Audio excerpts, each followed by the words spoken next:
Indonesia, negeri yang kaya dengan sumber daya alam hayati dan keanekaragaman ekosistem. Dari hutan tropis hingga perairan yang membentang luas, hingga kekayaan laut yang tak tertandingi. Untuk melindungi kekayaan ini, pemerintah menetapkan Undang-Undang Nomor 32 Tahun 2024 yang memperkuat pengelolaan dan perlindungan sumber daya alam kita.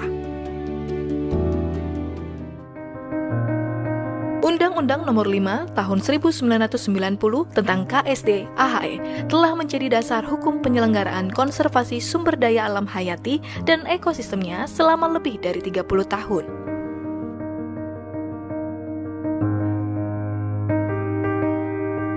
Menjadi dasar dan acuan utama dalam pengelolaan sumber daya alam hayati Indonesia melalui 3 pilar konservasi, yaitu perlindungan sistem penyangga kehidupan, pengawetan keanekaragaman jenis tumbuhan dan satwa beserta ekosistemnya, serta pemanfaatan secara lestari sumber daya alam hayati dan ekosistemnya.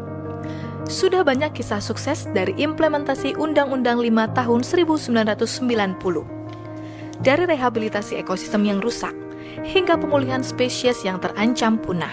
Semua ini menjadi bukti bahwa perlindungan alam adalah tanggung jawab kita bersama.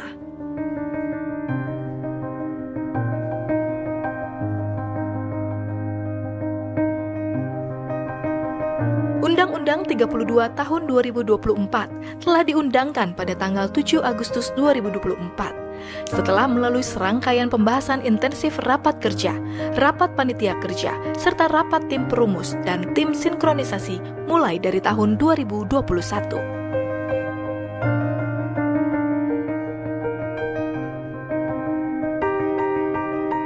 Undang-Undang Nomor 32 Tahun 2024 mempertahankan bahkan memperkuat prinsip 3 pilar dalam konservasi, yaitu perlindungan, pengawetan, dan pemanfaatan. Perlindungan sumber daya alam, pengawetan keanekaragaman hayati, serta pemanfaatan secara lestari harus dilakukan dengan tepat. Implementasi 3 pilar, perlindungan sistem penyangga kehidupan, pengawetan sumber daya alam hayati dan ekosistemnya, dan pemanfaatan secara lestari, mampu menjangkau seluruh kawasan, baik kawasan suaka alam, kawasan pelestarian alam, kawasan konservasi di perairan, wilayah pesisir, dan pulau-pulau kecil, serta kawasan di luar kawasan suaka alam dan kawasan pelestarian alam yang ditetapkan sebagai areal preservasi untuk menjaga keseimbangan ekosistem secara menyeluruh, termasuk tumbuhan dan satwa liar. Areal preservasi mencakup kawasan di luar kawasan suaka alam dan kawasan pelestarian alam yang berfungsi untuk melindungi ekosistem secara menyeluruh. Ini termasuk lahan-lahan yang memiliki nilai konservasi tinggi dan penting bagi masyarakat sekitar. Areal preservasi mencakup 5 bentuk: daerah penyangga, koridor ekologi, areal dengan nilai konservasi tinggi, kawasan konservasi kelola masyarakat, dan perlindungan kearifan lokal. Areal preservasi yang dituangkan dalam peta arahan. Undang-undang ini juga memperluas cakupan pengakuan internasional terhadap kawasan suaka alam dan kawasan pelestarian alam melalui mekanisme yang diakui secara global, seperti Cagar Biosphere, World Heritage Site, Ramsar Site, Geopark, dan ASEAN Heritage Park. Perlindungan sistem penyangga kehidupan menjadi landasan utama penyelenggaraan konservasi di Indonesia, di mana kawasan-kawasan ini berfungsi sebagai penjaga keseimbangan ekosistem yang penting bagi kehidupan. Penguatan pengawetan ekosistem, pengawetan jenis tumbuhan dan satwa liar, dan pengawetan keanekaragaman genetik tumbuhan dan satwa liar dilakukan untuk memastikan keberlanjutan spesies yang terancam.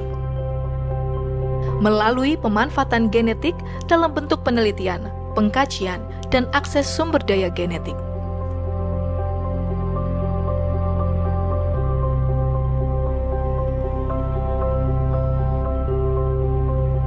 Undang-Undang Nomor 32 Tahun 2024 memperjelas penggolongan tumbuhan dan satwa liar yang dilindungi dan tidak dilindungi. Satwa dari luar negeri yang berstatus dilindungi di level internasional berdasarkan IUCN dan CITES, maka tumbuhan dan satwa liar tersebut saat masuk ke Indonesia termasuk ke dalam golongan dilindungi. Undang-Undang Nomor 32 Tahun 2024 memperkuat pemanfaatan sumber daya genetik melalui implementasi Protokol Nagoya, serta memberikan kepastian hukum dalam pemanfaatan jasa lingkungan seperti air dan energi air, wisata alam, tenaga matahari, panas bumi, dan pemanfaatan karbon. Pemanfaatan air dan energi air untuk kehidupan sehari-hari masyarakat sekitar kawasan dapat diberikan melalui persetujuan oleh pemerintah pusat atau pemerintah daerah.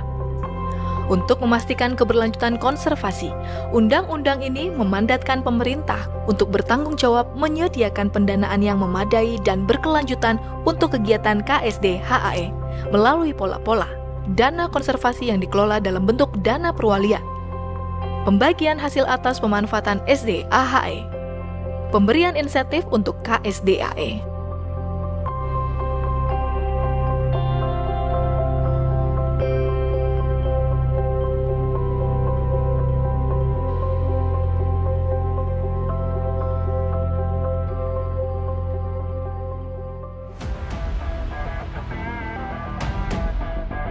Dalam upaya penegakan hukum, undang-undang ini memperkuat wewenang PPNS, sehingga memiliki otoritas yang lebih besar dan mandiri dalam menangani tindak pidana konservasi sumber daya alam, mempercepat proses hukum, dan menjaga integritas bukti di lapangan. Mereka memiliki wewenang untuk melakukan penangkapan, penahanan, penggeledahan, dan penyitaan. Sanksi pidana terhadap pelanggaran di kawasan suaka alam dan kawasan pelestarian alam diperberat bobot pidananya dalam undang-undang ini.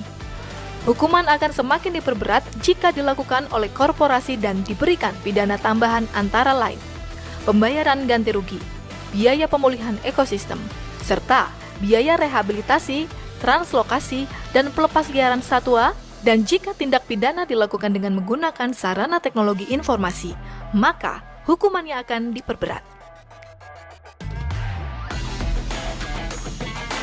Tanggung jawab konservasi dipegang oleh pemerintah, pemerintah daerah, masyarakat, termasuk masyarakat hukum adat. Partisipasi masyarakat termasuk masyarakat hukum adat menjadi bagian penting dari Undang-Undang Nomor 32 Tahun 2024. Dengan pendekatan kolaboratif, masyarakat dilibatkan dalam pemantauan dan pemanfaatan berkelanjutan sumber daya alam. Mari kita lestarikan sumber daya alam Indonesia untuk generasi mendatang. Undang-Undang Nomor 32 Tahun 2024 adalah wujud komitmen kita untuk menjaga bumi pertiwi. Bersama kita bisa, bersama kita lestarikan.